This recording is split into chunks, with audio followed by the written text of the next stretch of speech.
여러분 혹시 세렌디피티라고 하는 말을 들어보셨나요? 세렌디피티.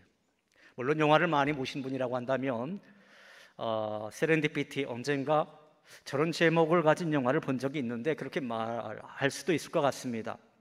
이 세렌디피티라고 하는 단어를 사전에서 찾아보면 이렇게 되어 있어요. 운 좋은 발견, 이렇게 되어져 있습니다. 글자 그대로 해석을 한다면 재수 좋게 우연히 찾아낸 것 또는 우연히 찾아온 행운, 이렇게 생각해 보면 되겠지요.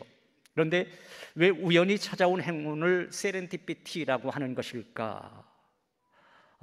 이 이야기를 알기 위해서는 페르시아의 한 우화에 대해서 우리가 접근을 할 필요가 있습니다. 페르시아의 한 우화 중에 세렌딥의 세 왕자라고 하는 이야기가 있어요. 이 세렌디피티라고 하는 말은 여기에서 유래가 되어졌는데요, 이 우화는 보물을 찾아서 먼 여행을 떠난 인도 스리랑카 세렌딥이라고 하는 그 부족의 세 왕자 이야기입니다. 한 아프리카 사람이 낙타를 끌고 가다가 잠깐 자리를 비우는 사이에 그 낙타를 잃어버리고 말았습니다. 이 사람은 마침 길을 가던 그 세렌딥의 그 세 왕자에게 혹시 낙타를 보았느냐고 물어보았어요. 그런데 이 세 왕자는 낙타를 보지 못했음에도 낙타 주인에게 이렇게 말하는 것입니다. 혹시 그 낙타가 한쪽 눈이 멀고 한쪽 다리를 절며 이빨이 하나 빠진, 그리고 한쪽에는 기름을 싣고 다른 한쪽에는 꿀을 짊어지고 있는 그런 낙타가 아니냐, 그렇게 말입니다. 이제 낙타 주인은 자신이 잃어버린 낙타의 모습을 정확하게 알고 있는 이 세렌딥의 세 왕자가 분명히 낙타를 보았던 것이고, 그리고 이들이 그 낙타를 훔쳐갔을 것이다, 이렇게 추측을 하고는요, 자신의 나라 그 아프리카 왕에게 이 세렌딥의 세 왕자를 고발했습니다. 그 바람에 그 왕자들은 졸지에 감옥에 갇히게 된 거예요. 그런데 곧 낙타를 훔친 진짜 범인이 잡히게 됩니다. 아프리카 왕은 궁금했어요. 이 세렌딥의 세 왕자가 어떻게 보지도 않은 낙타의 모습을 그렇게 정확하게 알 수 있었는지 그 이유에 대해서 물었습니다. 그때 세렌딥의 세 왕자의 대답과 해석은 바로 이러했습니다. 왕자들은 길가에 왼쪽 풀만 뜯긴 것을 보고 오른쪽 눈이 보이지 않는 동물임을 알았다라고 하는 거예요. 또 풀을 뜯어 먹은 흔적을 보고 분명히 이빨 하나가 없다라고 하는 것도 알게 되었고요. 그리고 한쪽 발자국이 다른 발자국보다 약하게 찍힌 것을 보고는 그 동물이 다리를 절고 있음도 알았다라는 것입니다. 또 한쪽에는 개미가, 또 반대쪽에는 벌들이 모여 있는 것을 보고 기름과 꿀을 등에 짊어졌다고 예측했다라는 것입니다. 이 세렌디피티라고 하는 단어는 영국의 호레이스 월풀이라고 하는 작가가 1754년 친구에게 보낸 편지에 맨 처음 사용되어졌는데요, 제가 방금 말씀드린 세렌딥의 세 왕자라고 하는 이 우화에서 왕자들이 그들이 미처 몰랐던 것들을 항상 우연하면서도 지혜롭게 발견하는 모습에서 이 단어를 만들어냈다라고 합니다. 그런데 이 호레이스 월풀은 세렌디피티를 단지 우연한 행운이라고 생각하지는 않았다라고 그래요. 오히려 열심히 일하는 행복 속에서 찾아오는 행운이다, 그렇게 생각했다라는 것입니다. 그래서 이 세렌디피티의 법칙은 노력 끝에 찾아오는 행운, 실패 끝에 찾아온 행운이라고 하는 의미를 뜻합니다. 한 예로 우리가 사용하는 메모지 있지 않습니까? 이제 포스트잇이라고 하죠. 이 포스트잇은 우연한 실수로 발명되었다라고 합니다. 포스트잇을 만든 3M 회사의 한 연구원이요, 사실 강력한 접착제를 만들기 위해서 아주 연구를 거듭했다라고 그래요.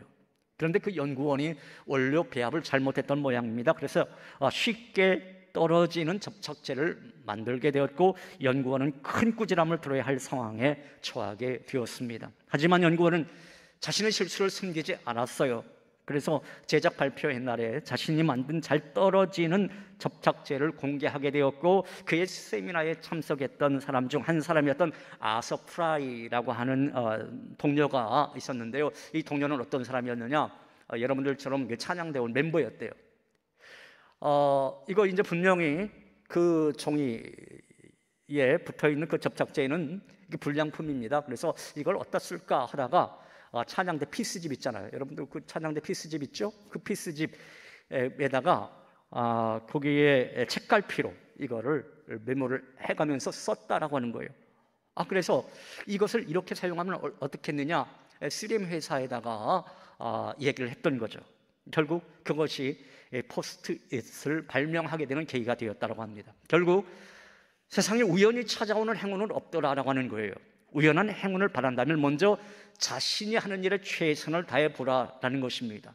우연한 행운도 결국 최선 뒤에 찾아오는 것이니까 말이죠. 사랑하는 여러분, 저는 오늘 이 예배를 드리시는 여러분 모두도 여러분의 삶의 영역에서 최선을 다하시는, 그래서 하나님이 주시는 또 다른 최고의 축복, 세렌디피티의 축복도 맛보시는 여러분들의 인생이 되시기를 주님의 이름으로 축원합니다. 오늘 본문 말씀인 갈라디아서 6장 9절 말씀은 제가 서두에서 말씀드린 이 세렌디피티 인생 법칙을 너무나도 많이 닮아 있습니다.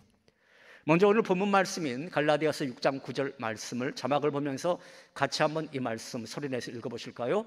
우리가 선을 행하되 낙심하지 말지니 포기하지 아니하면 때가 이름에 거두리라. 아주 짤막한 말씀인데요. 그런데 이 말씀은 복음서 마태복음 25장 달란트 비유와 연결되어져 있어요. 우리가 이제 마태복음 25장에 보면 그 유명한 달란트 비유가 나오는데요. 주인은 종에게 각각 어떻게 합니까? 달란트를 맡기잖아요. 5달란트, 저 화면에 보듯이 2달란트, 1달란트를 맡기게 됩니다. 그리고 돌아와서 이제 결산을 하게 되는데요. 주인이 떠난 다음에 그 종들의 행동이 달랐어요. 여러분, 5달란트 받은 종과 2달란트 받은 종은 어떻게 됐죠? 갑절로 남겼잖아요. 배로 남겼습니다. 무엇을 해서요? 장사를 해서.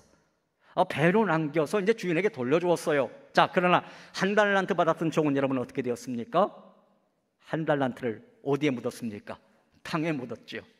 그대로 주인에게 내어놓았어요. 여러분, 이렇게 결과가 다른 이유가 무엇 때문이었습니까? 그들의 관점이 달랐기 때문이었죠. 1달란트 받았던 종은 주인을 오해했어요. 마태복음 25장 24절 말씀 보면 그 오해한 대목에 대해서 이렇게 말씀하고 있습니다. 1달란트 받았던 자는 와서 이르되 주인이여 당신은 굳은 사람이라. 어떤 사람이라고요? 굳은 사람이라. 심지 않은 데서 거두고 해치지 않은 데서 모으는 줄을 내가 알았으므로 이렇게 말하고 있어요. 자, 그러니까 1달란트 받은 사람은요, 주인이 노력하지 않고 이익만 남기고자 혈안이 된, 그러니까 아주 인색하고 냉정한 사람이라 생각했던 것입니다. 그리고 이 1달란트 받은 종은요, 자신의 게으름에 대해서는 정당화시키려고 했어요. 이익을 남기지 못한 것에 대해서 나 자신에게 문제를 찾은 것이 아니라 주인에게 책임을 돌렸다라고 하는 것이죠. 자신의 문제가 아니라는 거예요. 주인에게 전적으로 문제가 있다, 이렇게 말하고 있습니다. 자, 그런데 그 다음 구절 마태복음 25장 26절에 보면 주인이 그에게 바로 이런 말을 해요. 자, 무슨 말씀을 하는지 자막을 보면서 같이 이 말씀 읽어봅니다. 그 주인이 대답하여 이르되 악하고 게으른 종아, 나는 심지 않은 데서 거두고 해치지 않은 데서 모으는 줄로 내가 알았느냐. 자, 이 말은요, 주인이 심지 않은 데서 거두고 해치지 않은 데서 모으는 사람은 아니다, 내가 지금 오해했다, 그 말인 거예요. 결국 주인은 그 1달란트를 빼앗아서 5달란트 받은 사람에게 주었습니다. 그리고 29절에 있는 말씀 보면 이 달란트 비유의 결론이 나오죠. 그 결론은 이렇습니다. 같이 읽어봅니다. 무릇 있는 자는 받아 풍족하게 되고 없는 자는 그 있는 것까지 빼앗기리라. 무슨 말씀인가요? 풍족한 사람은 더 풍족하여지고 없는 사람은 있는 것까지 빼앗긴다. 얼마나 기가 막힌 그런 이야기입니까? 마지막 때가 되면요, 심판의 날이 되면 이런 일이 일어날 수 있다고 하는 거예요. 영적으로 부유한 사람은 더 부유해질 것이고 영적으로 피폐해진 사람은 더 피폐해질 것이다. 은혜를 받은 사람은 갈수록 더 은혜가 깊어질 것이고 은혜가 메마른 사람은 점점 더 강팍해질 것이다 라고 하는 거예요. 여러분, 교회도 마찬가지입니다. 마지막 때에 영적으로 풍성한 교회는 더 풍성해질 것이고 영적으로 메마른 교회는 더 메마를 것이다 라고 하는 거예요. 사랑하는 여러분, 저는 우리 수색교회가 마지막 때에 영적으로 더 풍성한 교회가 되기를 간절히 소망합니다. 그리고 이 자리에 모이신 여러분 모두는 영적으로도 늘 풍성함을 누리고 복되게 사는 그러한 은혜와 축복이 있기를 주님의 이름으로 축원합니다. 자, 그렇다면 오늘 본문 말씀, 우리가 선을 행하되 낙심하지 말지니 포기하지 아니하면 때가 이름에 거두리라라고 하는 이 말씀이 오늘 저와 여러분에게 주시고자 하는 이 세렌디피티의 인생 법칙은 과연 무엇일까요? 저는 오늘 본문 말씀을 중심으로 해서 세 가지로 나누어서 그 의미를 살펴보고자 합니다. 첫째로, 선을 행하는 씨앗을 심으라 라고 하는 것입니다. 한번 따라해 보겠습니다. 선을 행하는 씨앗을 심으라. 오늘 본문 9절에 있는 말씀 보면 이런 말씀이 있어요.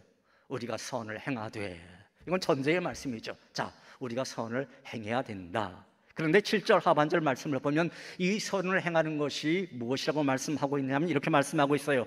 사람이 무엇으로 심든지 그대로 거두리라. 자, 그러니까 여기서 선을 행한다라고 하는 것은 무엇인가 선한 것을 심는 것을 의미하는 것입니다.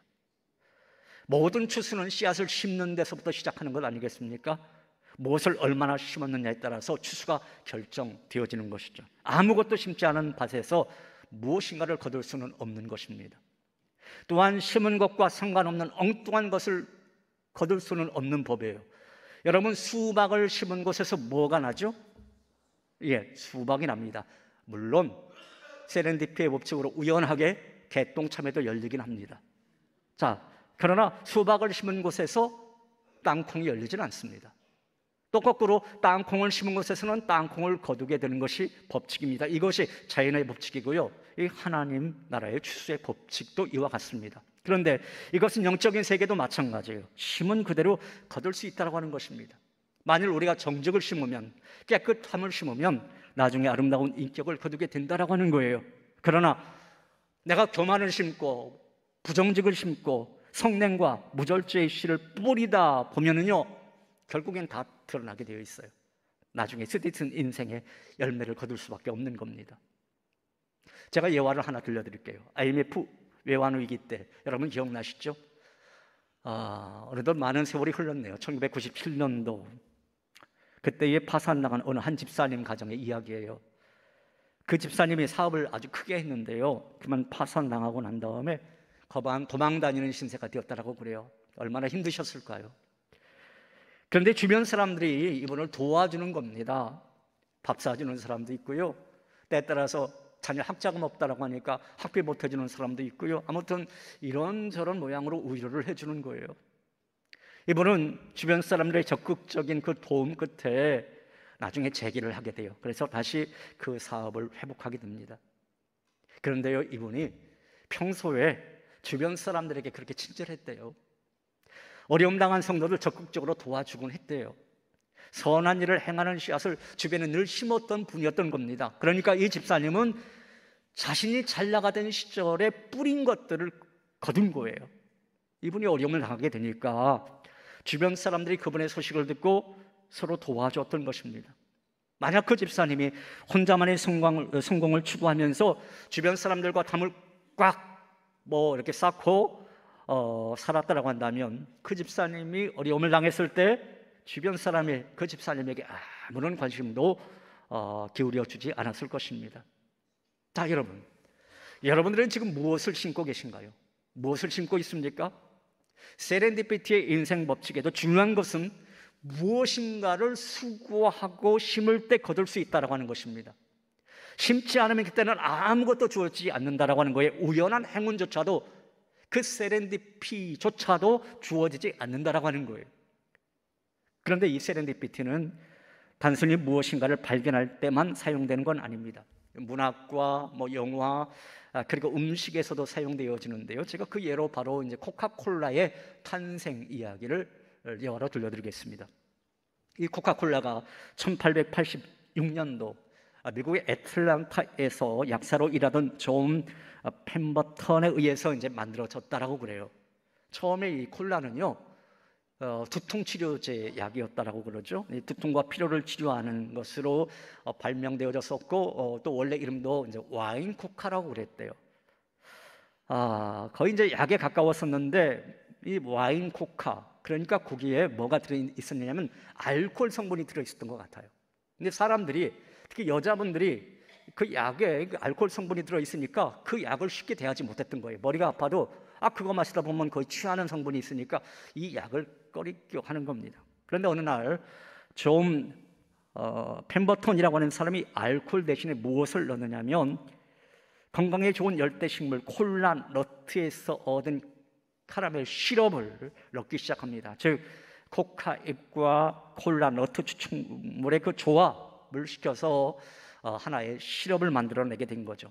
놀라운 것은요, 사람들이 이 콜라를 약으로 먹기보다는 즐거움을 위해 마실 수 있는 음료라고 생각해서 그때부터 그 콜라, 그 시럽에다가 탄산수를 첨가하게 되었다고 합니다. 그래서 그것이 결국 코카콜라가 되었다고 하는 거예요. 이렇게 세렌디피티는 그냥 찾아오는 것이 아니더란 말입니다. 코카콜라 외에도 프레밍의 이제 페니실린이라든지 또 렌트겐의 엑스레이라든지 인류 문명을 발전시킨 발명품들 가운데 많은 것들이 이 세렌디피티의 법칙으로 탄생되었다라고 그래요. 그래서 심리학자들은 이러한 행운은 최선을 다한 이들에게만 찾아온다라고 해서 이 세렌디피티의 법칙을 준비된 자에게 찾아오는 우연이라고 말합니다. 한번 따라해 볼까요? 준비된 자에게 찾아오는 우연.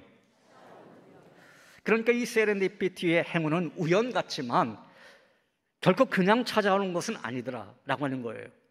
평범한 것을 남다르게 보는 눈을 가진 사람에게 찾아오는 것이고요, 더 나아가 무엇인가 최선을 다해서 심는 자에게 이 세렌디피티의 행운도 존재하더라라고 하는 것입니다. 여러분, 이렇게 세상에 공짜는 없습니다. 공짜는 없어요. 자신이 수고할 만큼 세렌디피티의 행운도 거둘 수 있는 것입니다. 땀을 흘리고 대가를 지불한 만큼 무엇인가 열매도 거둘 수 있다고 하는 거예요. 그리고 이것은 하나님께서 정해놓은 원리입니다. 사랑하는 여러분, 바라기는 오늘 이 예배를 드리시는 여러분 모두도 선한 것으로 잘 심으심으로 말미암아 하나님이 예배에 놓으신 또 다른 축복, 세렌디피티의 축복을 누리시기를 주님의 이름으로 축원합니다. 둘째로, 어떠한 경우에도 낙심하거나 포기하지 말라라고 하는 것입니다. 따라 해보겠습니다. 낙심하거나 포기하지 말라. 사람이라고 한다면 누구나 다 선을 행하고 싶은 욕구가 있잖아요. 여러분도 그렇잖아요. 내가 착한 일 좀 더 많이 하고 싶다, 그 욕구가 있는데요, 꼭 사단이라고 하는 놈이 틈을 탑니다. 그래서 그 사람의 마음에 무엇을 집어넣냐면 낙심이라고 하는 것을 집어넣어요. 선한 일을 하다가 자꾸 낙심하게 만들고 넘어지게 만들더라. 그래서 자포자기하게 만들더라라는 것이죠. 그러나 하나님께서는 우리 모두를 향해서 어떻게 말씀하시느냐면 어떠한 경우에도 낙심하거나 포기하지 말라, 그렇게 말씀하시길 원하세요. 다시 한번 오늘 본문 9절 상반절에 있는 말씀 자막을 보면서 함께 읽어봅니다. 우리가 선을 행하되 낙심하지 말지니 포기하지 아니하면, 이렇게 말씀하고 있어요. 아마도 오늘 본문의 수신자였던 갈라디아 교회의 그 성도들은 신앙생활 하는 가운데 낙심하는 그런 부분이 많이 있었던 것 같습니다. 내가 신앙생활 열심히 하는데도 일이 잘 풀리지 않으니까 이리 쓰러지고 저리 쓰러지고, 그래서 신앙생활을 거부한, 포기하고 싶어하는 이 갈라디아 성도들에게 사도 바울이 오늘 본문의 말씀을 한 거예요. 여러분들이요, 절대로 낙심하지 마십시오. 여러분들이요, 절대로 포기하지 마십시오. 권면하고 있는 말씀이 오늘 본문에 있는 말씀인 겁니다. 여러분, 그렇습니다. 어떤 일을 할 때 낙심하거나 포기하면 안 됩니다. 그것은 하나님이 원하시는 방법이 아닙니다. 세상에도 그 방법은 옳은 방법이 아닙니다. 해리포터의 작가 조앤 롤링, 여러분 많이 들어보셨죠? 이분은 그의 책을 출판하기 위해서 12개의 출판사문을 두들겼지만 계속해서 거절당하게 됩니다. 그때 기다리지 못하고 그 원고를 없애버리고 포기했더라면 오늘날의 이 해리포터는 존재할 수 없었을 것입니다. 바람과 함께 사라지다의 마가렛 미첼도 거의 같은 사연을 가지고 있는데요, 이 마가렛 미첼은 신문 기자였었는데 사고로 다리를 다쳐서 그만 10년 동안 병상에서 소설을 쓰게 되죠. 책을 출판하기 위해서 3년 동안 13개의 출판사 이리저리 쫓아다녀봤지만 다 퇴짜를 맞았습니다. 어느 곳에서도 그 책 출판을 허락해 주지 않는 겁니다.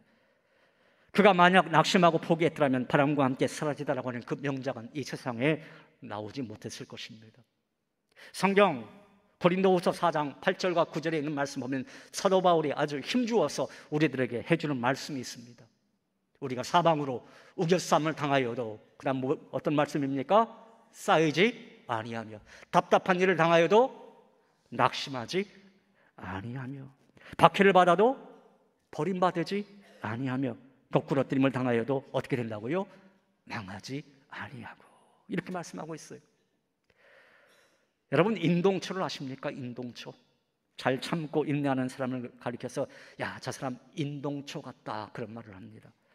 인동초는요, 얼음 눈 속에 있던 그러한 어떻게 보면 풀, 또 뭐 잡초일 수 있어요. 자, 그런데 이 늦겨울 채 봄이 되기 전에 열을 발산해서 자기를 덮고 있는 눈을 다 녹인다라고 합니다. 그래서 종 모양의 공간을 만든다라고 그래요. 그 공간에서 봉우리를 조금씩 터뜨리다가 결국 얼음을 뚫고 저렇게 솟아나와서 마침내 하얀색 꽃을 피운다라고 합니다.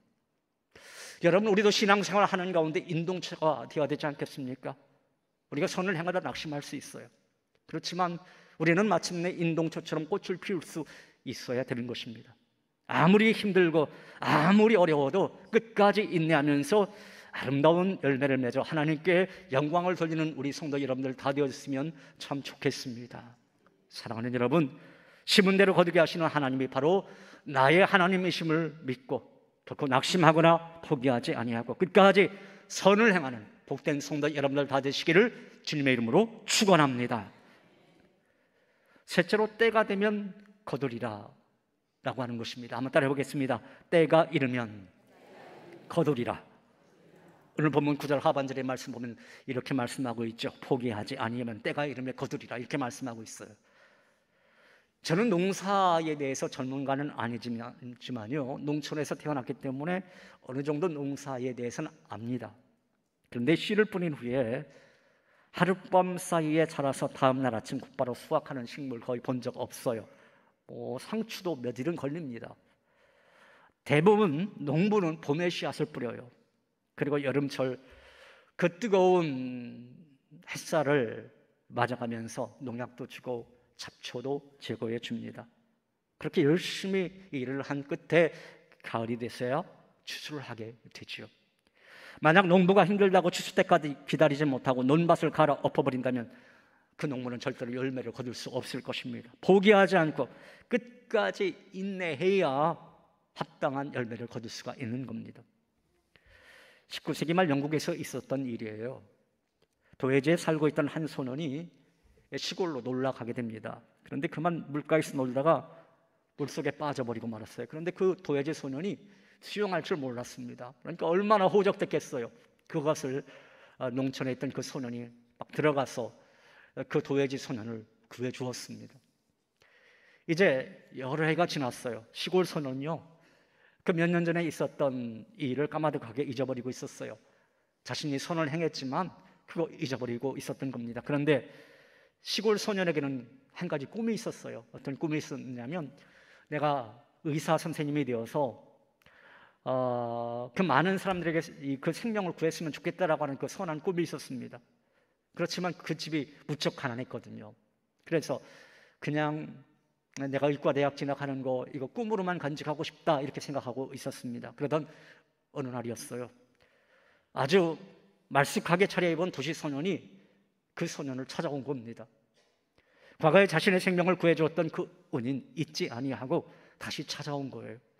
그리고 그 시골 소년과 이런저런 이야기를 나누는 끝에 도시 소년은 자기를 구해주었던 이 도시 소년에게 하나의 꿈이 있다고 하는 것을 알게 되었어요.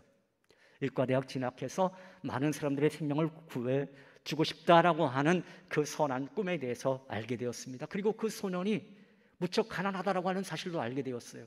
그런데 이 도시 소년은요, 부자였거든요. 아버지가 귀족이었고 그 가정이 부자였어요. 여러분 어떻게 했을까요? 아버지 졸랐어요. 아버지 졸라서 내가 목숨 신세진 그 시골 소년이 있는데, 그 시골 소년에게는 하나의 꿈이 있는데 그 꿈을 아버지가 이루어졌으면 좋겠다. 그래서 결국 그 아버지를 통해서 장학금을 줍니다. 그래서 그가 의과대학에, 시골 소년이 의과대학에 진학하게 되었고 나중에 훌륭한 의사가 돼요. 여러분, 이 이야기 속에 나오는 도시 소년이 누구인지 아십니까? 영국의 그 위대한 정치가로서 세계 2차 대전을 승리로 이끌었던 윈스턴 처칠입니다. 윈스턴 처칠. 자, 그리고 그 시골 소년은 누구였는지 아십니까? 푸른 곰팡이 페니실린을 발견해서 수많은 사람들의 생명을 구하고 그 공로로 노벨 의학상을 타게 된 알렉산더 플레밍이라고 하는 사람입니다. 그런데 이 이야기는 이것으로 끝나지가 않아요. 뒤에 처칠이 2차 세계대전 때 이제 과로로 그만 쓰러지게 됩니다. 정치인으로서 얼마나 힘들었을까요? 과로로 쓰러졌는데 그만 폐렴에 걸린 겁니다. 그 당시 폐렴은 영락 없이 죽을 수밖에 없는 그런 처지였어요. 그런데 처칠은 플레밍이 만든 페니실린 주사를 맞고서 살아나게 됩니다. 그는 그 뒤로 20년 동안 더 살게 되었다고 그래요. 그러니까 말하자면 플레밍대로의 자기가 심은 것을 때가 되니까 아름답게 거둔 것이고, 또 처칠은 처칠대로 자기가 심은 것을 값지게 거두게 되는 것입니다. 여러분, 선을 행하되 낙심하지 마십시다. 피곤하지 아니하면 때가 이르면 하나님이 거두시게 하는 것입니다. 우리는 잊고 있어도요, 하나님은 절대로 잊지 아니하세요. 결국 거두게 하시는 분이십니다. 여러분, 어떻게 보면 오늘 이 자리에 여러분이 앉아 있는 것도 누군가가 씨를 뿌린 것 아니겠습니까? 누군가가 복음의 씨앗을 뿌렸던 거죠, 여러분에게. 어떤 분은요, 신앙이 별로 없어 보이는데, 목사가 볼 때 신앙이 별로 없어 보이는데, 야, 저 사람 참 복되게 산다, 이렇게 여겨지는 가정이 있더라고요. 그런데요, 가만히 보면 그 사람의 실력이 아니에요. 그 선조가 뿌린 기도의 열매더라, 그 말이죠. 한국교회가 이렇게 번성하게 된 것도 신앙의 선조들의 복음의 씨앗을 뿌렸기 때문에 이 한국교회가 된 거예요. 그럼 마찬가지입니다. 우리도 눈물의 씨앗을 뿌릴 때에 우리의 다음 세대가 영광스럽게 일어날 수 있게 되는 거예요. 우리가 영혼구원의 씨앗을 뿌릴 때 언젠가는 결국에는 복음의 열매를 맺게 될 것입니다. 내가 그 사람 A라고 하는 사람에게 뿌렸는데 우연하게도 B라는 사람이 열매 맺게 되는 이 세렌디피티의 또 다른 법칙도 있게 됨을 볼 수가 있습니다. 그래서 중요한 것은 뭐냐면, 어떤 시련이 있더라도 중도에 포기하지 않고 계속해서 그 사역을 감당하는 데 있는 것입니다. 여러분, 영적 거인은요, 하루아침에 절대로 만들어지는 것이 아니에요. 존경과 찬사를 받는 인생은 어느 날 갑자기 하늘에서 뚝 떨어지는 것이 아니란 말입니다. 과정과 수학의 법칙이 있습니다. 그리고 세렌디피티의 인생 법칙이 있습니다. 그리고 이 법칙에는 심판의 메시지 또한 담겨져 있습니다. 마지막 날에 우리의 행위를 하나님께서 다 심판하실 것이다, 성경은 분명하게 말씀하고 있습니다. 우리가 하나님 앞에 설 때에 너는 과연 어떠한 씨앗을 얼마나 많이 뿌렸는지 그것에 따라서 우리가 평가받게 될 것이다, 그렇게 말씀하고 있습니다. 사랑하는 여러분, 여러분의 인생길이 비록 지금 고단하고 힘든 길이라 할지라도 예수님이 늘 여러분과 동행하고 계심을 믿으시고, 그리고 때가 이르면 결국 하나님께서 다 거두게 하실 것이다 라고 하는 그 믿음 또한 가지시고, 여러분들에게 맡겨진 그 소망의 길, 또 영혼구원의 그 사역의 길 묵묵히 순종하며 걸어가시는 저와 여러분 다 되시기를 주님의 이름으로 축원합니다. 이 시간 우리 그 찬양하죠. 예수를 함께 하시네라고 하는 이 찬양, 우리 함께 찬양하겠습니다.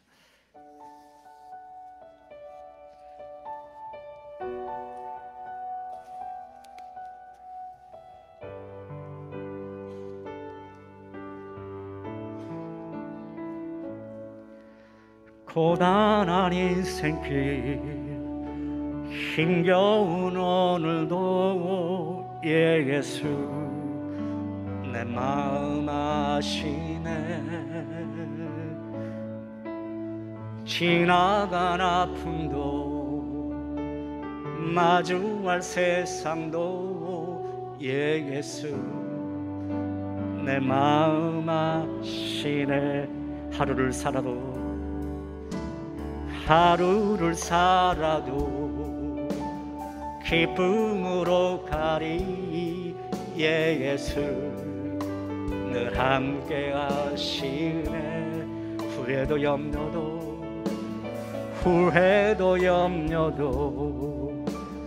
온전히 맡기리 예수 늘 함께 하시네.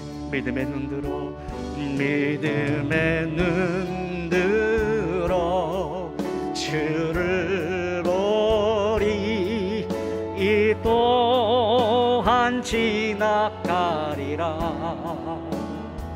주어진 내 삶의 시간 속에 주의 뜻 알게 가소서. 다시 한번 고백할까요? 고단한 인생길 고단한 인생길 힘겨운 오늘도 예수 내 마음 아시네. 지나간 아픔도 마주할 세상도 예수 내 마음 아시네. 믿음의 눈 들어 주를 보리 믿음의 눈 들어 주를 보리 이 또한 지나가리라.